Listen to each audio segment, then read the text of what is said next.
Hi friends, welcome to Harshit అనుస్వోలు. ఈరోజు recipe bread potato rolls. Bread aloo రోల్స్కి ఫస్ట్ బంగాళదుంపల్ని ఉడకబెట్టుకోవాలి. ఇట్లా 3 బంగాళదుంపలు తీసుకోవాలి, వీటిని ఉడకబెట్టుకోవాలి. బ్రెడ్ కూడా పక్కన పెట్టుకోవాలి పీసెస్.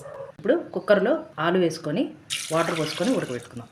3 విజిల్స్ వచ్చేదాకా ఉంచి ఆపేసేయాలి. ఇప్పుడు విజిల్స్ 3 వచ్చినాయి, ప్రెషర్ కూడా పోయింది. ఇవి తోలు తీసేసుకుందాం.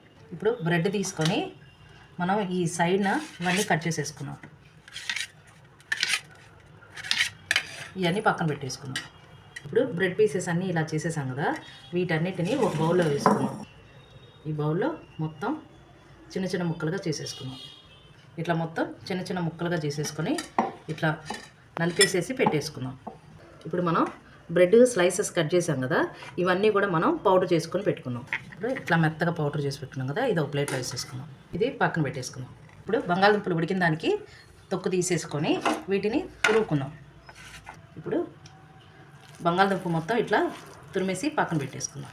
ఇప్పుడు ఒక పెద్ద బౌల్ తీసుకొని బ్రెడ్ పౌడర్ మొత్తం దీంట్లో వేసేసుకోండి. బ్రెడ్ పౌడర్ అంతా వేసుకున్నాం కదా, ఇప్పుడు బంగాళదుంప ఉడకబెట్టుకొని తురుముకున్నాం కదా, ఇది మొత్తం కూడా వేసేసుకున్నాం. ఇప్పుడు ఒక ఉల్లిపాయ, కొత్తిమీర, పచ్చిమిరపకాయలు ఇలా సన్నగా కట్ చేసుకొని ఇవి కూడా వేసేసుకున్నాం. 1 స్పూన్ సాల్ట్, 1 స్పూన్ కారం, 1 స్పూన్ ధనియాల powder, 1 spoon chaat masala, 1/2 spoon garam masala. ఇప్పుడు ఇది మొత్తం మిక్స్ చేసేసుకున్నాం. దీంట్లో వాటర్ కూడా వేయాల్సిన పని ఉండదు, మనం ఉడకబెట్టిన బంగాళదుంప తడి ఉంటుంది కాబట్టి సరిపోతుంది. ఇప్పుడు ఇది మొత్తం కలిపేసుకొని ఇట్లా ఉండలాగా చేసుకొని పక్కన పెట్టుకున్నాం.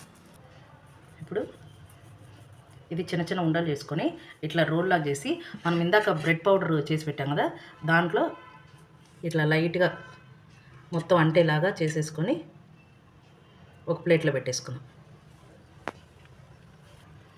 మిగిలినవి కూడా అంతే రోల్లాగా చేసేసుకొని ఇట్లా ఈ బ్రెడ్ పౌడర్ అంతా దీనికి కోటింగ్ ఇచ్చేసేసి ఈ పైన ఇట్లా బ్రెడ్ పౌడర్ వేయడం వల్ల చాలా క్రిస్పీగా చాలా చాలా బాగా వస్తాయి అన్నమాట. చాలా టేస్ట్ కూడా బాగుంటాయి. ఇలా అన్నీ రెడీ చేసుకొని పెట్టుకున్నాము. ఇప్పుడు వీటిని డీప్ ఫ్రై చేసుకున్నాం. ఇప్పుడు పొయ్యి ముట్టించేసి ఒక బాండి పెట్టుకొని డీప్ ఫ్రైకి సరిపడంత ఆయిల్ వేసుకున్నాం. ఇప్పుడు ఆయిల్ హీట్ ఎక్కింది. మనం బ్రెడ్ పొటాటో రోల్స్ పక్కన పెట్టుకున్నాం కదా, ఇవన్నీ నూనెలో వేసేసుకున్నాం.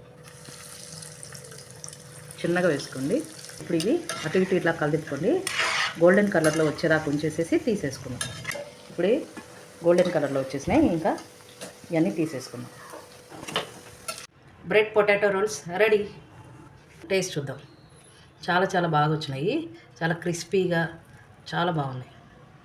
ఇట్లా సాస్లో మంచుకొని తింటే చాలా బాగుంటుంది. సూపర్ అమ్మా, క్రిస్పీగా చాలా చాలా బాగుంది. మీరు కూడా ఒకసారి ట్రై చేసి చూడండి.